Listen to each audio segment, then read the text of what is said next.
Hey, it's Thomas Mulready from CoolCleveland.com, and we're here today at Karamu House, and we're here with Artistic Director Terrence Spivey. Terrence, thanks for taking time to meet with us today. Thank you. Good to see you again, Thomas. Congratulations on, is it exactly 7 years that you've been here? Wow, 7 years, yes. 7 years I've been here, and I must say that it's been amazing. It's been, struggles here and there in terms of just, in terms of acclimating to the city with my family, but we're here and we're surviving. You came here from? We're actually from New York by way of Houston, Texas. By way of Houston, right? Yes, so 18 years in New York as an actor and and journeyman. I was doing schlock music, schlock horror movies and independent films and videos. Whatever you had to do. Whatever I had to do. What's it been like, just the whole culture thing between New York, Texas, and now Cleveland? My goodness, it's been, I couldn't have written a better script. It's hard, it's really, I can't, I'm at loss of words when defining that in-between journey. All I just know is I'm a work in progress. That's what it feels like, a work in progress each time. You guys here at Karamu House are doing, you're doing great productions. You've got a great audience. Yes. Talk about what you got coming up this season, because you just finished with a show called Closure. Closure, yes, by Mary Weems. From Cleveland. From Cleveland, John Carroll, and also the legendary Diane McIntyre, the choreographer. Yeah. She came in to help out. It was through an NEA challenge grant.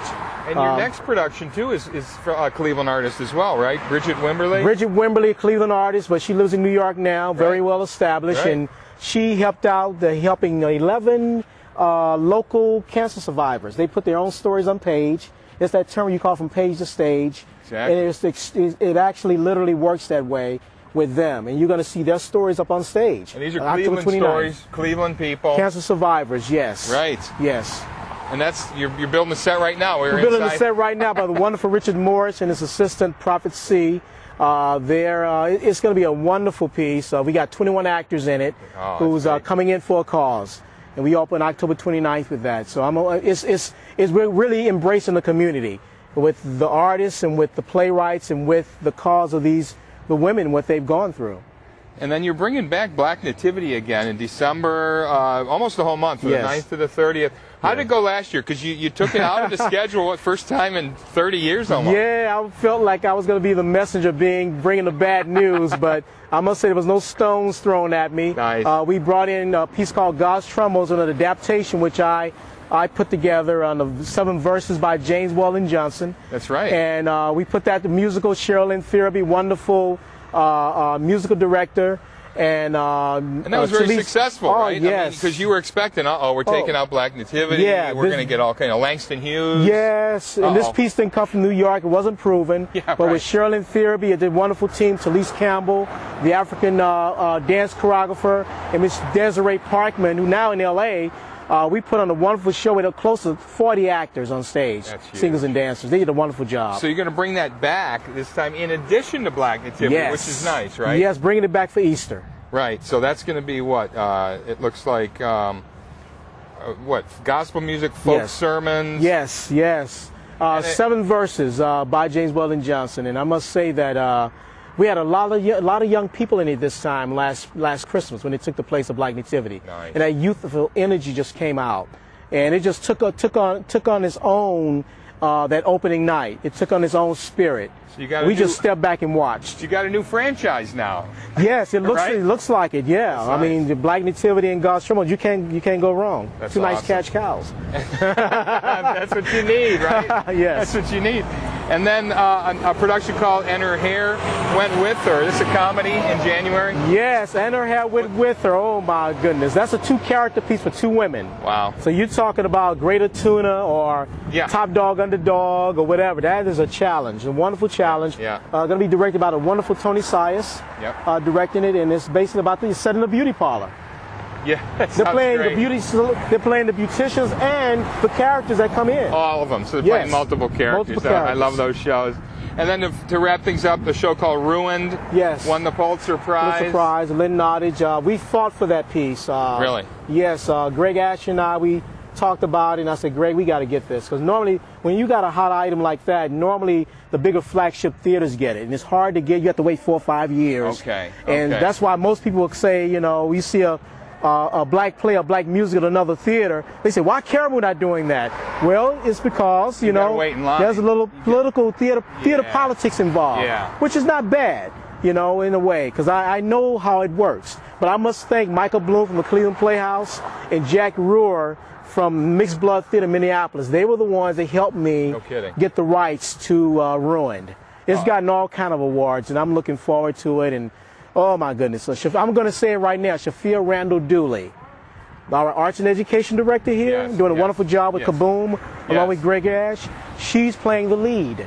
Wow. Now, we normally don't precast. We can precast in our heads, and we tend not to say it out loud. But this here is, because she's an equity actress, she's here in Cleveland, she's here at Karamu, so why not? That's great. Yes. What a season, huh? Yes. And you do more than just that, really. You guys have so much else going on here. You got youth theater. Youth theater, there's another, you know, saying it says not just about the theater, which is true. Right. We got the daycare, a wonderful daycare. That is rare. It's a rarity at a theater. It is. Or a center, community center. We have a daycare, we have an after-school program, and we have an outreach program, TOPS, which Shafia Dooley is in charge of, where they go out to different schools. So we are all around Summer Arts Camp Center. in the summer. Summer camp, yes. You got for the little tots. You've got a program for preschool. Preschoolers, you know, during the day. Parents can bring their kids in the morning, early morning, pick them up in the evening. That's I mean, we have all that on the same campus right here. Talk about the history here, because when Russell Jelliff and Rowena Rowena and Russell Jelliff? Yeah, Jelliff. What was that, 1915? 1915, right off of 38th and Central. It was Playhouse Settlement. And they were Oberlin College grads. They wanted to do something that was a little different. A little different was, you know, dealing with social, you know, issues, social studies and stuff. They were given a project, and he came into the area here, Fairfax, and said, hey, and they put it together, and right off 38th and Central. Right. And they caught fire in 39. And then between 1939 and 1945, they was using different other spaces to do their work. Moved it around a bit. And the theater, by the way, didn't really start until the early 20s. We think about it as a theater, but really it wasn't a theater at first. It was a community center. Community center. And Charles Gilpin, the late, great Charles Gilpin, who originated the role of Emperor Jones, you know, he came through town and did Emperor Jones at Hannah Theater. It caused fire, but they loved the fact of the actors. They were the Alexander Dumas players from the Playhouse Settlement. They saw him perform and so taken back. He in turn saw them perform, and they changed their name to the Charles Gilpin players from the Alexander Dumas players. They were so taken back. Wow. And he left $50 so-called. He said so $50 was a lot of money at the time on the stage. Yes. For them. For them. But they ended up relocating here. The daycare was also the Arena Theater in 1945. Ah, okay. And you turned that into a theater? They turned it into a theater also with the daycare in 1945. Right. Then they relocated over here at the theater side in 1949. And they built the Arena Theater and the Jelliff Theater. And Burgess Meredith played Penguin in Batman. That's right. He was part of the groundbreaking with the Jelliffs. He never performed at Karamu. He was a performer for the Cleveland Playhouse. Right. He knew the importance of what they were doing. They were beyond their time. They were doing things beyond throughout the country. This was more than just Cleveland history. This was international history of bringing in diversity. Right. I mean, you know, you're talking about beyond civil rights. They were radicals. They were before. And this was decades before the civil rights even began, you know. So, I mean, you could see pictures of them. You see people of all colors holding hands, you know, working and dancing and, you know, painting. And it wasn't just a theater, it was also an opera house. That's right. I'm learning, too, Karamu was one of the leading kind of lyrical theaters back in the Midwest at the time. That's crazy. In the 40s and 50s. Right. Because they were doing operas here, too. And, you know, it's still going on today. You're getting your playground is sort of being rebuilt today by United Way. By United Way and the Cleveland Browns. Kaboom. And Kaboom, my goodness. I came in, and Greg Ash, the executive director, who was overseeing this with Shafia Dooley, I walked in, I said, Greg, I was asking a couple of folks, do you need help? They said, no. All these volunteers are so passionate. Hundreds of people here Oh, my goodness. They're out there in their orange, the beautiful orange and stuff, and what the Browns are doing. I was just amazed at what's happening. It's one of those amazing moments. Is that what you found here in the 7 years? Because you probably wouldn't have stayed this long if you hadn't felt welcome. Have you felt like there's a lot of energy that's supporting this institution here? Yes, there's a lot of energy. We tend to, you know, I think Cleveland tend to underestimate the community. Right. And even the community who comes, whether it's coming out to work on, you know, a special service like this, building a playground for Karamu, or coming to see plays.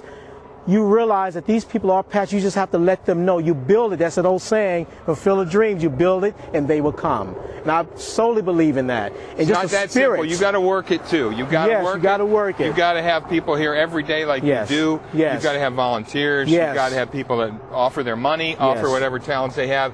The building in part, in some ways, is the easy part because then everybody walks away and feels like they're done. Exactly. But what's happened here is year after year after year, people come, and you serve so many people, hundreds and thousands. I mean, we have 10,000 people or so come. Yes, they come in for the production, 10 or 20, 15,000, 20,000. They come in, they walk out, they're amazed. We have post discussions, you know, we have the youth theater, which also tends to target certain situations that the teens don't get a chance to deal with in schools. Right. You know, it's about cyberbullying. You know, we did a piece called Secret Life for Girls last year. I mean, we bring up pieces like about Emmett Till, things that's not talked about in the history books anymore.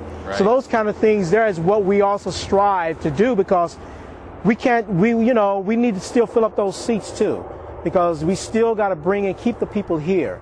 You know, the spirit of the arts continue to prevail. The spirit in this building is just amazing. And it's all about teamwork. You know, it's not just about me, and it's not just about Gregory Ash or Shafiel Dooley or Miss Vivian Wilson or Miss Bailey and Mr. Richard Morris.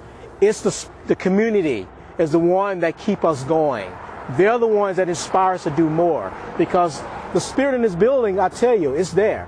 The spirit of Langston Hughes, Rowena, and Russell Jelliff, they embrace you.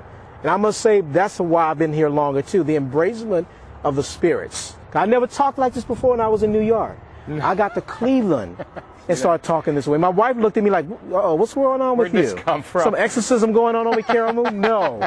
But it's a good spirit. It's infectious, and you get over here. Yes. And what I found, because we've collaborated too in our years doing Performance Art Festival, every year we came over and did a production here.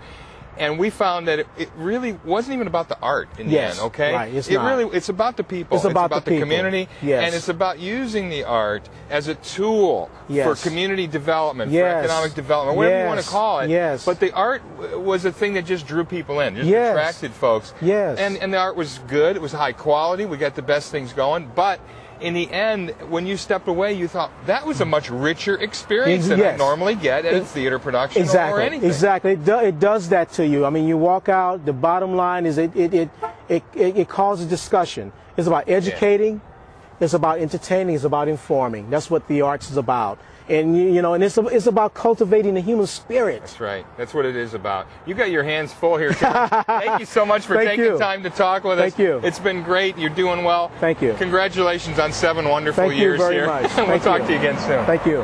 Hey, it's Thomas Mulready from CoolCleveland.com. Have a great week in Cool Cleveland.